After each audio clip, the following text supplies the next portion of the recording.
Thank you for joining us today. I'm Zineb, Riboua, Research Fellow and Program Manager of the Center for Peace and Security in the Middle East at the Hudson Institute.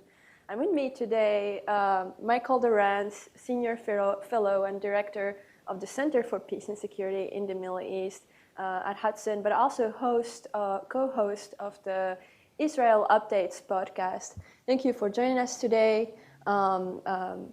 We would like to, me and also the audience would like to have more of your insights about what is going on right now in the Middle East, how Israel changed, what it means for U.S.-Israel relations. And so since October 7th, Hamas launched the deadliest attack against Jews since the Holocaust. It seems that it completely changed Israelis. And how would you define that and portray that? Well, thank you for having me, and thanks to everybody for joining. The thing that really, as we're approaching the one-year anniversary here of the October 7th attack, the thing that I'm most struck by is the difficulty of predicting what's going to happen in a war. So I can't remember who it was who said that the war is, some German from World War I said the war is rolling the iron dice. And this situation just changes from week to week, month to month. And so when the attack first happened, the thing I think that struck all of us was how vulnerable Israel was. I mean, we really thought of Israel as having one of the 5 most powerful militaries in the world. We thought of Hamas as the weakest link in the what Iran calls its resistance axis against the West and against Israel. But the October 7th attack revealed that Israel was completely unprepared for that war, the war with Hamas. And as we watched Israel move into Gaza and have difficulty, really a lot of difficulty in taking total control of it, suppressing the fire from Hamas and so on, I think our sense of Israel's power diminished significantly. At least it certainly did for me. But then in the last couple of months, since April, there's been a dramatic reversal. And we see that while the IDF was totally unprepared for the war with Hamas, it was very well prepared for the war with Hezbollah. And for good reason, for good strategic reason, that Hezbollah is really the most potent enemy that Israel has from within Iran's resistance axis, even more potent than Iran itself because of the numbers of rockets, drones, ballistic missiles, and because of the proximity of Hezbollah of Lebanon to Israel, and also the experience that the Hezbollah fighters have had in the Syrian civil war. And so in the last couple of months, with all of these targeted assassinations that Israel has conducted, with the killing of Nasrallah, with the entry into Lebanon, we really see that it has turned the tables, not just on Hezbollah, but on Iran more broadly. And that's what really strikes me now, is that how Iran is rather naked before Israeli power in a way that I would not have predicted at all just a couple of months ago. So as we're approaching the anniversary, I'm much more optimistic about Israel's prospects than I was, say, in November or December of last year. Yeah, and so just to stay on this vision of Israel as a real regional power, and that proved itself, you co-authored a piece with John Casapoulou about Israel adopting multiple strategies, the Mad Max one and the Star Wars one, and we saw that with the pagers and the sabotage operation against Hezbollah. So do you think that also Israel's military strategy is also shifting? I think their strategy that they're deploying now against Hezbollah and presumably Iran is the Star Wars strategy. So Star Wars and Mad Max, what John Casapoulou and I said is that the Israeli military was built on the assumption that wars of the kind that it's having in Gaza or the kind that the Ukrainians are having with the Russians in Ukraine were really a thing of the past. That is, wars with large armor formations that use up with a very high tempo, that use up a lot of ammunition quickly, that are basically struggles for territory. These kinds of wars are really a thing of the past. And war these days is really against non-state actors and can be won by the combination of air power, special forces, and high-tech enabled intelligence. And that was the doctrine. That's not just the doctrine of the Israeli military. I think the Israeli military went for it whole hog, but that was the doctrine of all Western armies. And that's why they were unprepared for Gaza. But those doctrines, those capabilities, they're proving highly effective against Hezbollah up until this point. We have to wait and see if they've gone into Lebanon. Hezbollah has always said to the Israelis, "We're ready for the ground war. You're not. You're not going to be able to take over southern Lebanon." We have to wait and see if there was any truth to that. I happen to believe Hezbollah on that because of the experience of the Israelis in the 2006 war, and because of what we saw in Gaza. I started to believe that actually there was probably a lot of truth to that, and Israel was going to have an enormous amount of difficulty taking the territory that it needed to take in southern Lebanon in order to ensure security for its northern border. But I think what we've seen in the last couple of months against Hezbollah for sure is something I never predicted, never saw coming, and that's that Israel could basically decapitate the organization. And it's really done that. If you look at the org chart of Hezbollah, they're gone. Yeah. All those guys are gone. Hassan, gone. You know? The only guy left is Naim Qassem. He's the number 2, but he's a nobody. He's a perpetual spokesman. He's the perpetual number 2. The poor guy, if the Safi ad-Din, who's now the heir apparent to Nasrallah, if the Israelis get him, poor Naim Qassem, he's going to worry that maybe they will actually make him number 1, and then he'll be gone in a couple of weeks. So that I never ever saw coming, and so the question now, the open question is, can Hezbollah function as a really coherent and significant fighting force without the upper echelon? I think we're already seeing that the Israelis have neutralized one capability that I expected to be very formidable from Hezbollah, and that is the use of combined strike packages. That's drones, ballistic missiles, cruise missiles launched together simultaneously to overwhelm the sensors of the Israelis. We haven't seen it. We haven't seen anything like that coming from. We saw the ballistic missile attack coming from Iran the other day, which was very significant. I'm sure we'll talk about that. Very significant, and it did overwhelm Israeli defenses to a certain extent. I thought that was what we were going to see from Lebanon, where the reaction time for Israel would be much shorter. I thought we were going to see that in an incredibly high tempo, and we haven't seen it at all. So the Israelis took out the top leadership of Hezbollah, and they have neutralized that capability. So they have really set that organization back significantly. I'm not in a position to judge whether how badly damaged, just how badly damaged it is, but it is clearly unbelievably badly damaged. Yeah. So Israel winning on multiple fronts here, even though they are overwhelmed by Iran's proxies, Houthis, Hezbollah, Hamas, and others. The decapitation strategy proved to be very absolutely masterful, because they even had Haniyeh in Tehran. Right. But so the question here is, why is it making the Biden administration so uncomfortable? You would think it would be such a great thing. Israel is doing something that. They're so uncomfortable. I wish I had thought of this before we sat down.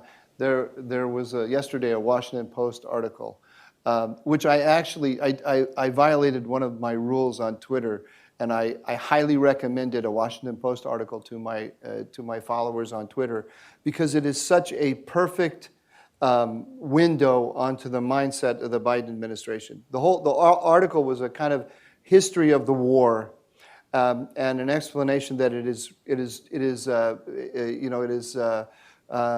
proved uncontrollable for Biden to control the war. Why? Because Benjamin Netanyahu is a very bad man. Did you know that? He's a very bad man, and he will not listen to the dictates of the Biden administration. And the article is a great. It's not great journalism in that it just takes dictation basically from the senior officials in the Biden administration and depicts their view of reality as reality. But it does us a great service in that it does that. As takers of dictation, they've done a really good job, and you get a little window onto how the senior Biden officials actually think about the world. They have a uniformed worldview, and that uniformed worldview has a couple of principles to it. One is the way to stabilize the Middle East is by reaching some kind of diplomatic accommodation with Tehran. They have never, ever, ever given this up. And Zineb, you know me well, so you know that God put me on this earth to do one thing and one thing only, and that is to tell centrist Democrats that the Biden administration, the Obama administration, the whole Obama faction of the Democratic Party, which is now really the leadership of the Democratic Party, they are very proud of this idea. They're proud. They don't celebrate the pride they have in it because they know that people like you and me and at least half of America think it's crazy. But they are very proud of the idea that we can come to some kind of strategic accommodation with Iran. That's why they keep putting red lines on the Israelis of do not touch a hair on the chinny chin chin of any Iranian. You cannot attack. Iran can attack anyone at once. Israel cannot attack Iran. That is the basic Biden doctrine, the Obama doctrine. They defined this conflict from day one as a Palestinian-Israeli conflict. It's not. It's objectively not. It is at least an Iranian-Israeli conflict. I actually believe it's an Iranian-American conflict, but the Biden administration refuses to see that. And so what they have done with this, by restricting the Israelis in this way, they have actually enhanced the advantages that Iran has in the conflict. And its advantages are these disruptive military capabilities that we're talking about, the drones, ballistic missiles, and cruise missiles. That is the big muscle that Iran has. It has enormous vulnerabilities. It has no air force to speak of. Its air force is a 1960s air force. Yeah. Its land forces, its tanks are 1970s tanks, maybe a few 1980s Soviet tanks. They can't stand up to any kind of serious 21st century enemy.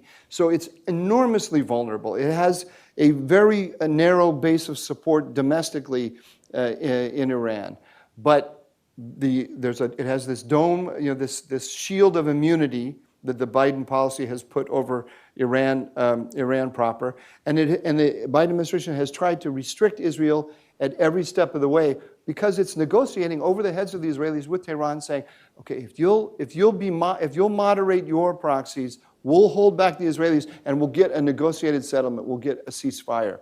And so what has happened is that the Israelis, as a result of this, is that Israeli deterrence has been eroded and diminished by its great supporter, the United States. And but the Biden administration can't think itself out. It's in a maze of all of these principles that it has. We can't have policies that will strengthen the right wing in Israel. We can't allow the Israelis to expand the conflict in Lebanon because that won't let us get a ceasefire in Gaza and so on. And they're in this maze. They can't get out. They can't think themselves out of it. They don't realize that they have undermined the deterrence of their ally, and they don't realize that the real problem in the Middle East is Iran and Iranian power. And the solution, the way to stabilize the Middle East, is to deter Iran. Yeah, and you can see that when they've promoted the Lebanon-Israel maritime agreement. They took the Houthis out of the terrorist list. There were all these concessions that were made so that they get Iran into the table for negotiations, especially for the nuclear deal. I'd like to have your insights on this, where now it seems that Israel is on an offensive mode when it comes to Iran's proxies. But with the attack in April, and the recent one, October 1st from Iran, it seems that Israel is still on a defensive mode when it comes to getting all the attacks from Tehran of ballistic missiles. And the Biden administration basically said recently that no, you cannot go and strike and attack Iran's nuclear facilities.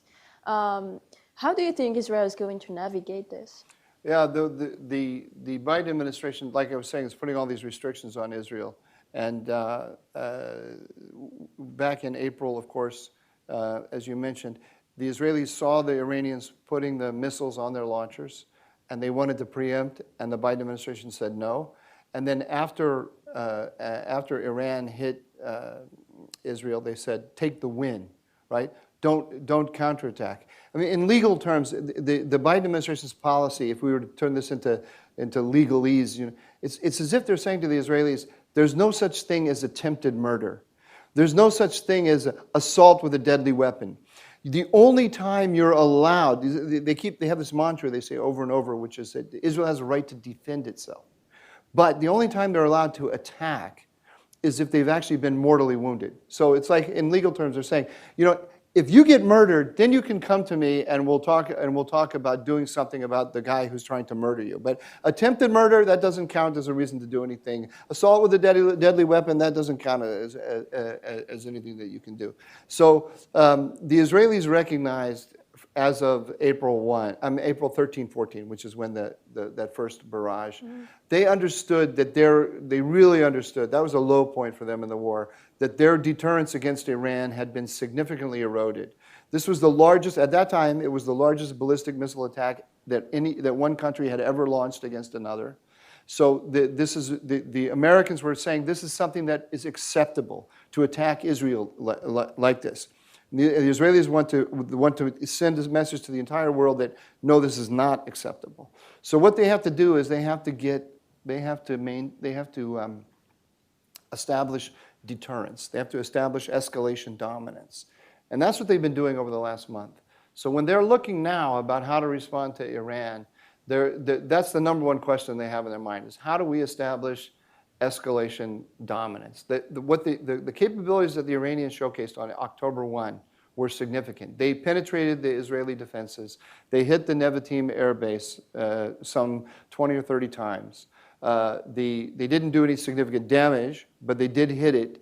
And that Nevatim air base is where the F-35s are. So this is a significant capability they showed. If they were to send 100 or 200 ballistic missiles at Israel's Dimona nuclear reactor, or at some significant critical national infrastructure, they could probably overwhelm the system and do real damage. They could, of course, kill lots of civilians with these. These are ballistic missiles that carry very large warheads.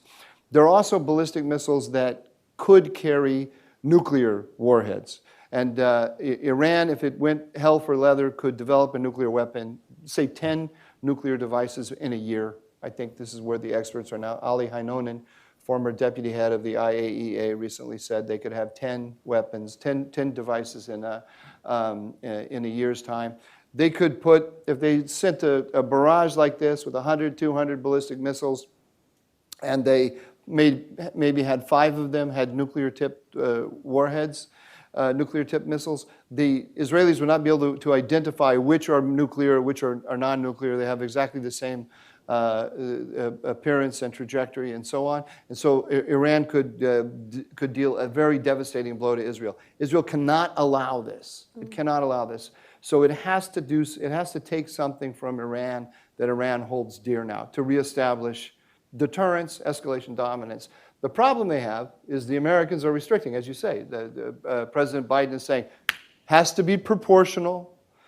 Don't hit nuclear sites, and they're also saying, I think, don't hit critical national infrastructure, like especially the oil exporting capabilities or the refining capabilities. So where does that leave the Israelis? They've got basically four choices. One is military sites. The other is nuclear sites. The third is critical national infrastructure, the oil refining and export capabilities. And finally, the least likely but the most interesting to kind of speculate about is decapitation. I wouldn't have thought about this. I wouldn't have even put that on the list just a month or two ago. But after seeing what they've done to Hezbollah, you wonder maybe they're as prepared for this conflict as they were for the Hezbollah conflict. Maybe they have some rabbits to pull out of their hat. I don't know. But with the Americans barreling down on them the way they are and trying to restrict them, I suspect what we're going to see is they're going to go for military sites.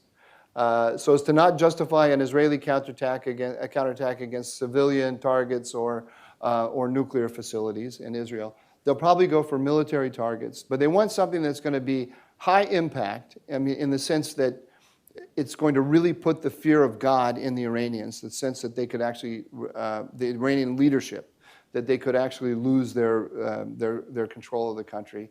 High impact, but also high visibility, because they want to embarrass the regime publicly, I think. I don't know exactly how they'll negotiate that, but the other thing is that the Israelis also have to show the Iranians and the world that they will not be restricted by America. So they have to thread a line between being a good ally to the United States and not completely flouting its will, because they need America for many things. But on the other hand, they have to show the Iranian strategy is built on the idea that the United States will restrain Israel and hold Israel so that Iran can punch it at will. That's totally intolerable to not just to Netanyahu, but to the whole Israeli leadership. So what they have to do is they have to be mindful of the American red lines, but actually step over them. Charlie Murphy, Eddie Murphy's brother, said Rick James was a habitual line stepper. The Israelis, when it comes to American restrictions, they have to be habitual line steppers. Yeah, and so just talking still about the restrictions and taking a step back on what it means for the region, now with the 1 anniversary, you can see what the consequences and the cost for Israel. The restrictions were so dramatic that, for example, instead of normalizing relations with Sudan, it's Iran that normalized relations with Sudan. The Biden administration was setting all these, as you said, the restrictions, the sanctions, and so on, so that Israel normalizes with Saudi Arabia, but it did not happen because of the framing as well. And so, how do you see things from a U.S. ally standpoint? How do you think they are reacting now that Israel is defying the United States? In a second, I'm going to turn that question on you. But let me say that this question takes us again into the labyrinth of misconceptions that really defines the Biden understanding of the Middle East. If you go to that Washington Post article, which I highly recommend once again, and you read it, you see they express in there their great frustration, because they say, we were on the verge of helping normalize relations between Saudi Arabia and Israel when this war broke out, and instead now we have this conflict with Iran. And they're blaming Netanyahu for this, which is really, I won't go into all of the convoluted thinking that gets them to say that this is Netanyahu's fault for being attacked by Iran on 7 fronts, But the strange thing is that they don't recognize how the huge contradiction at the heart of their strategy on October 6th, 2023. There's this famous Foreign Affairs article that Jake Sullivan wrote, saying that the Middle East had never been more, in the last few decades, had never been calmer than it was at that time. And then, of course, as that article was reaching the mailboxes of Foreign Affairs subscribers, Hamas blew across blew out of Gaza and started raping and murdering Israelis. So it was embarrassing to Sullivan, and he quickly edited the online version. Foreign Affairs let him; they shouldn't have. But the hard copy has these ridiculous statements about how calm and wonderful the Middle East is. They believe that. They believed it because they believed that their engagement of Iran had stabilized the region. Mm. They don't think that their engagement of Iran destabilized the region. Mm. They believe that Hamas acted independent of Iran, and that Hamas is a kind of rogue actor within the Iranian resistance axis. And if they can just get the ceasefire in Gaza, then they can go back to the business of working with Iran to stabilize the region. I have to repeat this. God put me on this earth, Zineb, in order to explain to people that this is what they really truly think. And if you read that Washington Post article clearly, with that assumption in mind, you can see they really truly believe this. So they didn't understand that as they were moving toward normalization between Israel and Saudi Arabia, that they were provoking Iran. They don't understand that this was a threat to Iran. If the United States puts together an axis of Gulf Arab states and Israel under its umbrella, that's a tremendous threat to Iran. Iran wants to dominate the entire Middle East, but first and foremost, it wants to dominate the Persian Gulf. And so if there's a diplomatic initiative that could possibly lead to a military alliance or alignment between Saudi Arabia and Israel, that's a threat to Iran, and Iran is going to do everything it can to blow that up. They don't understand that. I know you look at me and you think, no, Mike, they run the most powerful country in the earth. They are sitting atop the world's greatest information gathering apparatus, the American intelligence system. Of course they understand that, Mike. No, they don't. They don't. Because the thing in life, Zineb, and I'll give you life advice, because I'm 62 and you're not, right? The thing in life that is the least factual, that cannot be refuted, is intentions. You cannot read intentions with a satellite camera. I can put my hand in the cookie jar, and you say I'm trying to grab the cookie, and I say, oh no, I thought that's where my car keys were. So it's the most important. It's very important for foreign policy analysis to understand the intentions of the adversary. They have decided, the Obama-Biden team, that Iran does not have an intention to take over the Middle East. It does not have an intention to destroy the United States, to dominate the Persian Gulf. They have decided that the intention of the Iranians, yes, they have fearsome rhetoric about all that stuff, but capabilities are intentions, and their capabilities are limited, and they are very weak domestically. So really all they are is a status quo power trying to hold on to power, and therefore we can put together this system between the Saudis and the Israelis, and it will not cause any problem with Iran.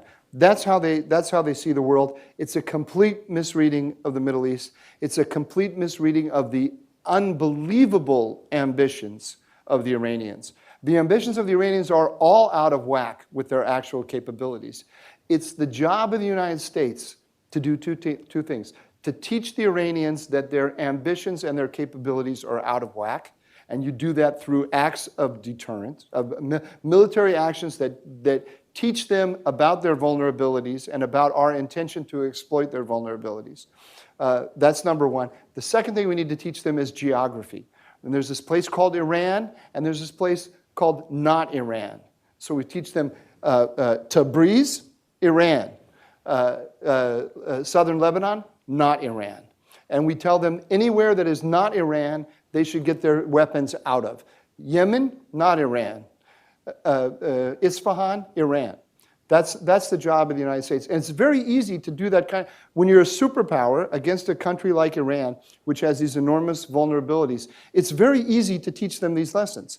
Instead, we let them teach us lessons all the time about our weakness, our supposed weakness, and we imbibe that until we tell ourselves, oh, we don't have the capability to do that kind of thing anymore because it will lead to all these kinds of problems for us. No, it's actually very easy for us to do that.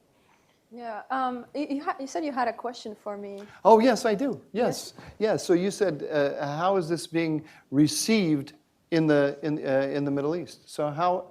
you understand the sensibilities of Arabs and Muslims much better than I do. So Arabs, Muslims, and Berbers. so why don't you tell me how you would? I think it's clear that Iran won politically, in the sense that it dominates now the Palestinian question. I think with the Abraham Accords and normalization with Israel, there was this huge opportunity to actually reshape the narrative around the Palestinian question, in the sense that Israel is there to stay.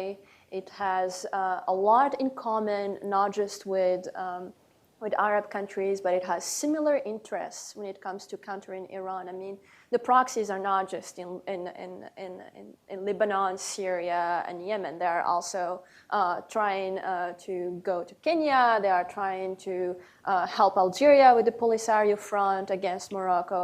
They are trying to infiltrate Libya since there is a civil war. So they are. Let's not forget Armenia. That's true.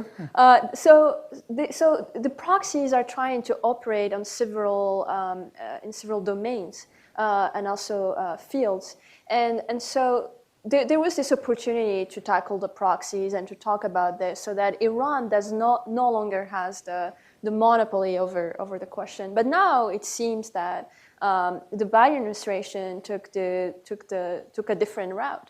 That it is the central issue. And that it's only by solving this issue that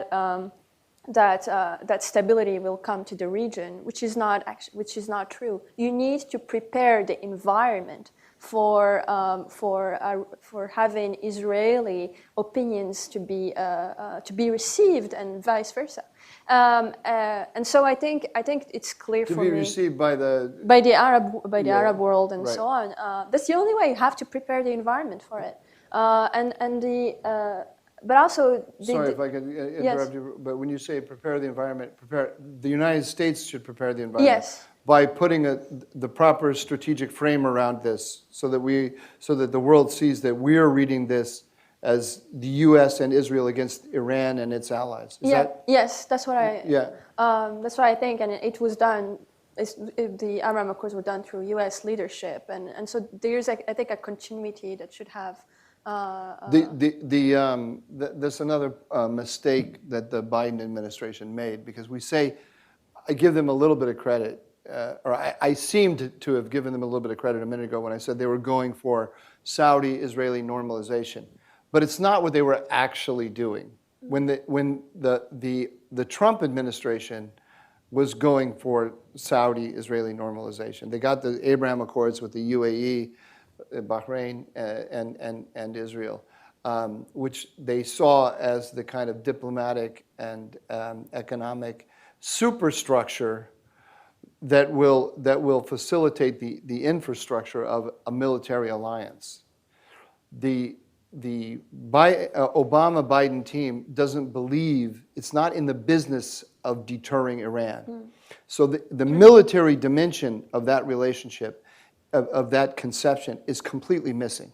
It's in the Biden framework, and so what they were doing with the normalization of Saudi Arabia, pushing it, is they were using that to bring back the Palestine question. Yes. Because their argument, or to put the Palestinians again at the center of the story.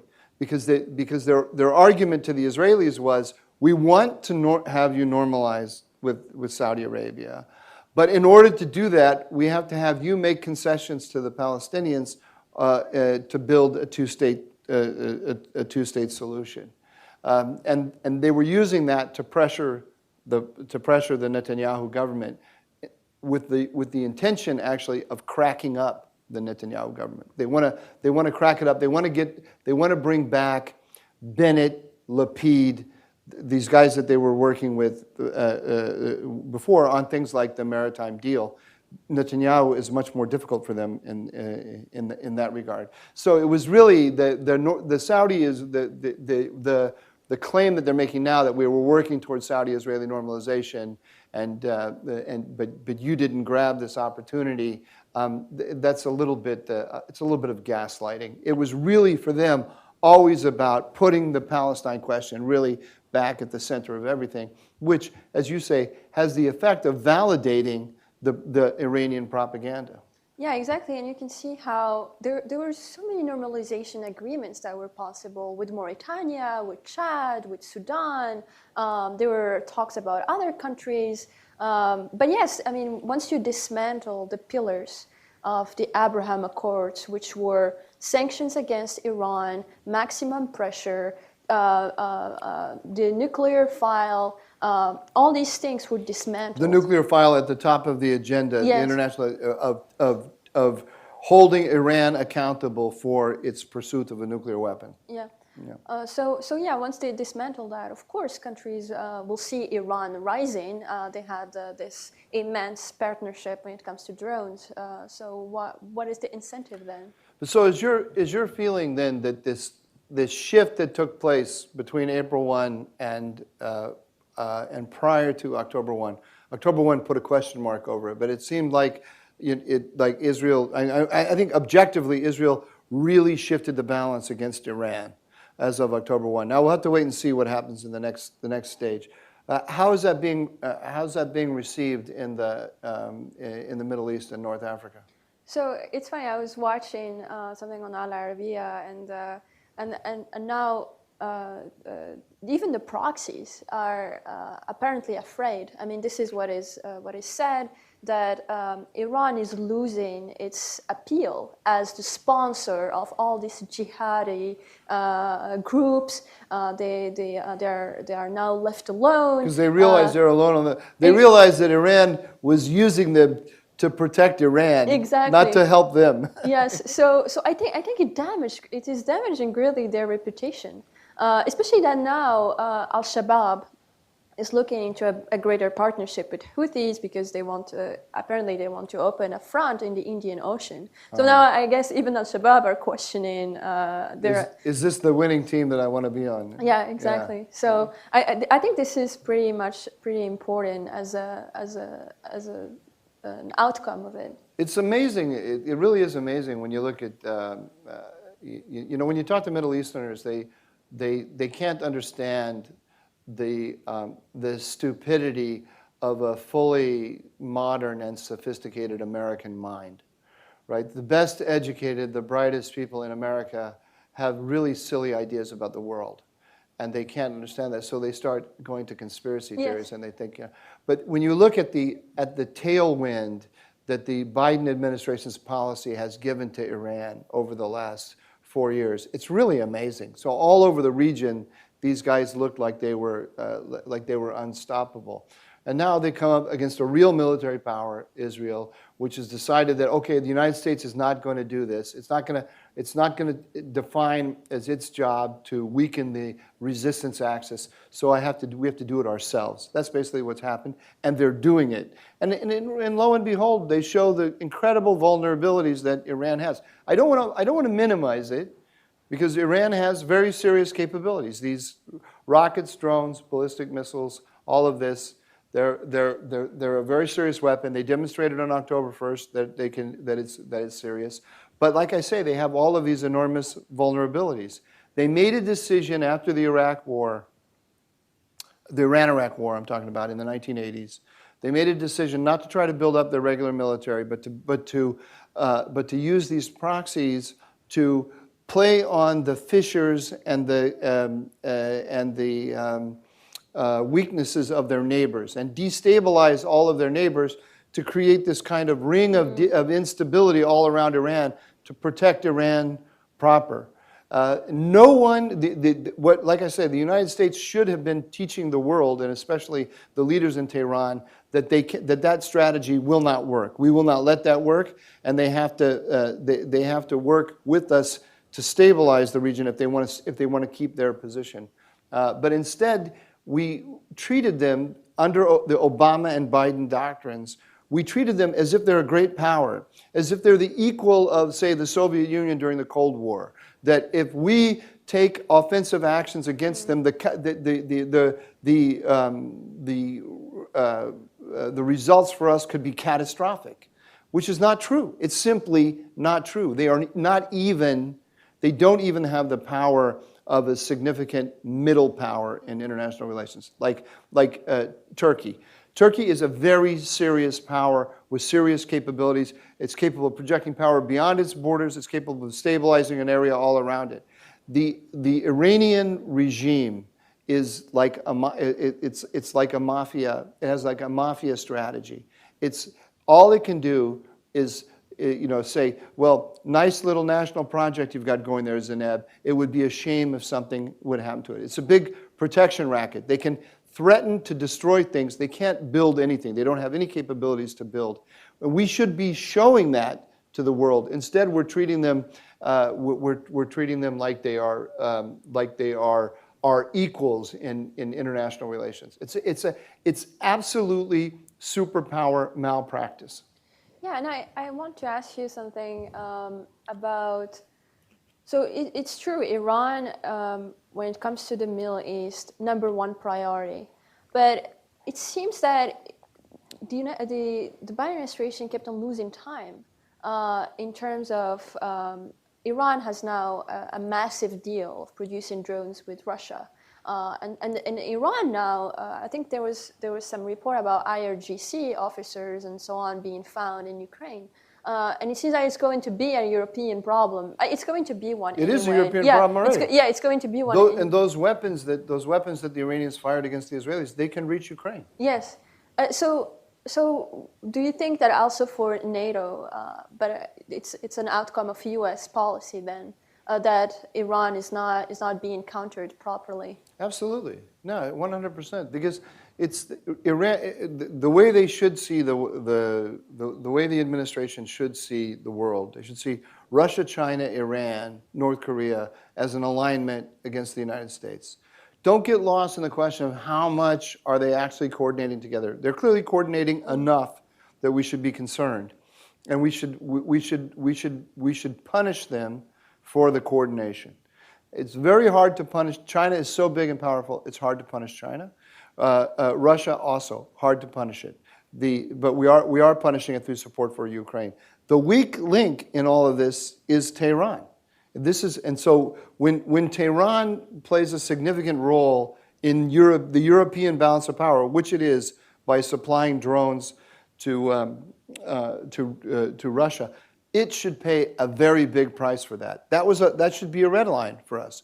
When Iran transfers ballistic missiles to a country like to an organization like Hezbollah, it should pay a price. It should pay a price for that. Instead, every time they have crossed a line, when their proxies like the Houthis attack American ships, which they have been doing in the Red Sea and in the Indian Ocean, they should pay a price for that. They have not. The administration, like I said, has put a shield of immunity over them. They have not paid a price for anything. They're talking now about economic sanctions against Iran. They are not enforcing the existing sanctions. The Iranian sales to China are through the roof. So the lax enforcement of the existing sanctions is fueling the machine that is allowing Iran to play a role in Europe, to disrupt global commercial shipping through the Red Sea and the Suez Canal. It can all very easily be reversed just by a stroke of the pen by Joe Biden. Yeah, and so since it's a 1-year anniversary of October 7th, there is something that personally marked me, which was the rise of anti-Semitism in the West and in the United States. I've heard things, I've lived most of my life in a Muslim country, I've heard things I've never heard before from from very well-educated people. So how do you explain this massive outburst? This is a consequence of 20 or 30 years of progressive education and our higher education. That's the number one thing. God put me on this earth for another reason. There are two reasons. One is to tell everyone that the Biden administration really does have these stupid ideas about stabilizing the Middle East with Iran, and that they're proud of it. And the other one is don't accept the explanation that the cause of the anti-Semitism on our campuses is because of the Arab and Muslim students or the Islamists or the Qatari funding or so on and so forth. Not to say that these things don't have some kind of a role somewhere, but this is a the number one problem. This is a homegrown problem. American progressivism, which is taught and imbibed by people who are many generations in the United States and are not taking money from foreigners. It teaches that Israel is a colonial settler state, that it is supported by the worst elements in the United States, which are basically people who are the heirs to the colonial settler legacy of the West. And that if we want to overthrow this colonial settler ruling elite in the United States, then we have to oppose Israel. This is how they see the world. The fight is really not simply a fight about Middle East policy. It's a fight about the role of progressivism in our educational system and among our educated elite. So you really see it also as a national security issue, given 100%, because it leads to this labyrinth.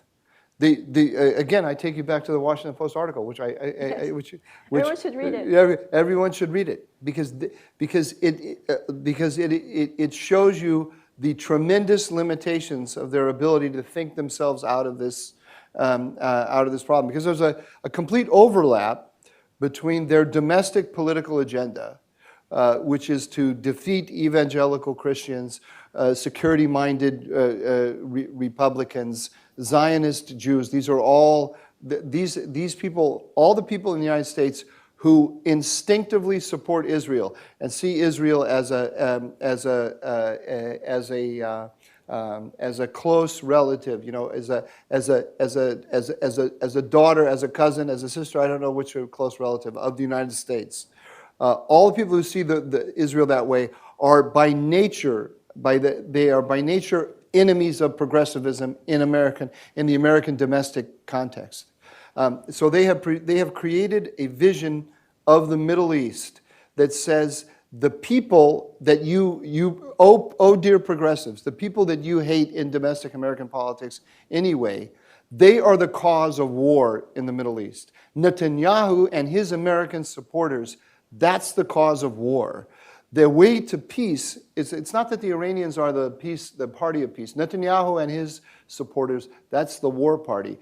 The Iranians are not the peace party, but they are the objects of diplomacy, and diplomacy toward Iran is the way to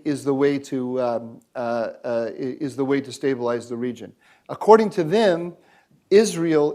This is really a very old idea that has been repackaged in progressivism, and the old idea is that Israel is acting as a catapult that is throwing us into wars for it. We here at Hudson, I think I speak for everybody at Hudson anyway. If I don't, I should. Anyone who doesn't agree with me shouldn't be here. No, we don't. Hudson doesn't have an institutional position. I was being ironic and humorous. The way I see it is that Israel is the answer to our problem in the Middle East, not the problem. So we're living through an era right now when the American public does not support large-scale military military missions abroad, and especially in the Middle East. There's a lot of skepticism about it, and there's fear of greater, after the Iraq War, the hangover from the Iraq War, there's a lot of wariness about it.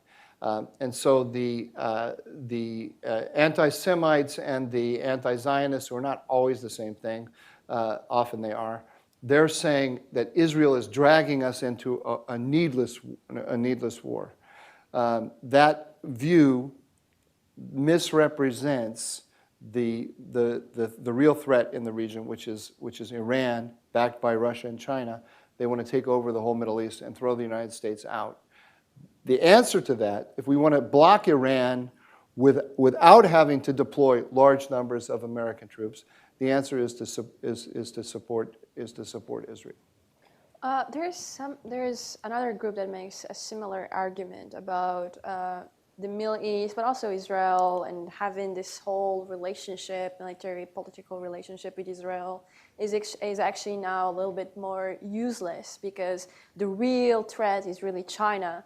But for all the reasons you've listed and enumerated, the Middle East is especially important to master when it comes to challenging China.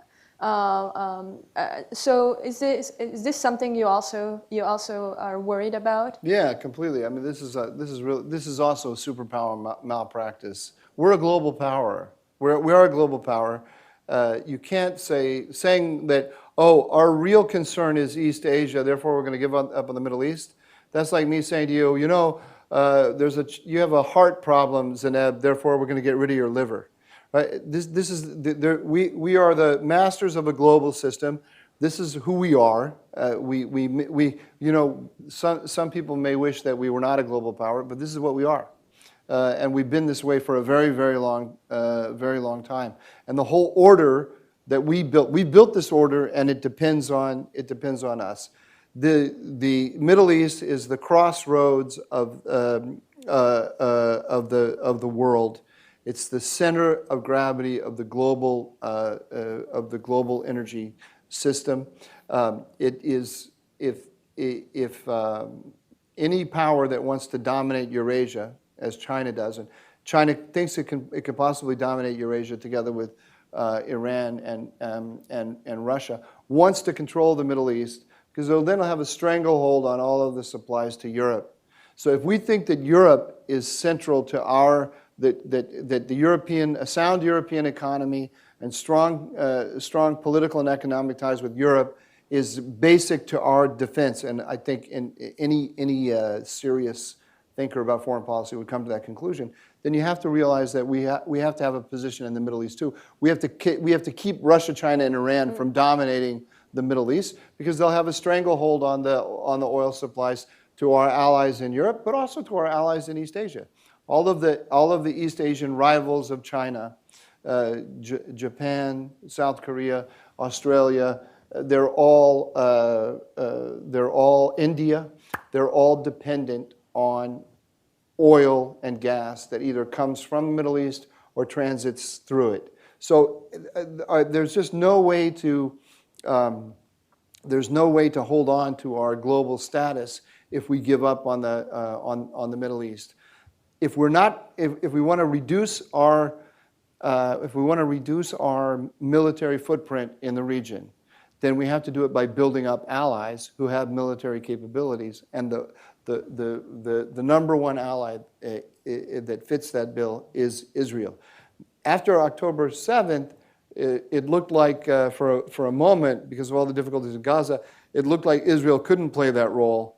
Now we see, I think in the last few weeks, it can play that role. It'll play that role a lot better if we backstop it. If we put restrictions, instead of putting restrictions on Israel right now, saying don't touch the Iranian nuclear facilities, don't touch the Iranian energy infrastructure, and so on, and we tell the Iranians, don't you dare threaten the Saudis, don't you dare threaten to close the Straits of Hormuz, and we set red lines to them, and we say to them, if you do those things, then you will be dealing with American power, and we will take action directly against you. then we will get a very different response from Iran. They are very vulnerable. They know they're vulnerable. And right now, we are acting as an action arm of them in restricting our ally instead of doing what we should do, which is to restrict them in the face of our ally. Yeah, and so since we have a few minutes left, what do you think? I mean, what should we track in the upcoming months? What do you think we should follow when it comes to the? Well, the key question I have in my mind, I don't know about months. I'm talking about days right now, because the question is, I got a little ahead of myself after the killing of Nasrallah, and the pagers and the walkie-talkies, and then taking out the Radwan forces, and then Nasrallah, all within a couple of weeks. I was amazed, and then also the Israelis entering South Lebanon, because these were all red lines. They were either red lines that American red lines or Iranian red lines, which I thought would result, like I said, in a massive bombardment of Israel from Iran and from Hezbollah. And then that didn't happen, and so I drew the conclusion, which I think was a sound one, that Iran is more deterred than I realized, that Hezbollah's capabilities are much weaker than I thought, that Israel had set them back much further than I thought they ever could. And I realized that the balance had shifted. But of course, they recognized in Tehran as well that the balance had shifted, and they recognized what you pointed out a minute ago, that the proxies were starting to to doubt their power, and they thought that that they needed to show America and Israel that they had some significant capabilities and were willing to use them, and to try to reestablish escalation dominance on their own. So they did on October 1. What I don't know is how have the Israelis received that? Have they? Are the fact that 20 or 30 Iranian ballistic missils hit the Nevatim air base, for example, is the Israeli elite sitting there and saying to themselves, the national security elite saying, oh, it's unfortunate, but nothing was damaged, and actually we knew, our algorithm told us that nothing would be damaged? Or are they sitting there chastened and they feel like, wow, we're really vulnerable? How vulnerable are we? And we're not going to know the answer to that about whether they feel vulnerable or they feel emboldened until we see the counterattack against them. The other thing I don't know is clearly there's this negotiation going on between Washington and Tehran. Yeah. This is the single most important thing about the Middle East from October 7th until yesterday that no one is talking about, which is the American negotiation with Iran about the war. There's an Israeli-American negotiation going on about Israeli power and about what is permissible. The press is not interested in this. It's the thing that is most tightly held by the senior members of the Biden administration. But the Iranians know what that negotiation is. The Israelis have an inkling of it. Who knows how? If they're perfectly informed, but they're going to be pretty well informed about it in one way or another. And that is informing the moves of both sides. So the questions I have in my mind in the next week are, how deterred were the Israelis by the actual military capabilities of the Iranians, and how deterred are they by the pressure from the Americans, and what answers do they have, creative or not creative, in answering that twin challenge? And we just have to wait and see. Okay, well, thank you for all your insights. Thank you. It was a pleasure having you. Thank you all for joining us today. Make sure you go to our page, the Hudson.org, Center for Peace and Security in the Middle East. And the Israel Update podcast. Yes, I forgot about it. But yes, make sure you check it. Thank you. Thank you.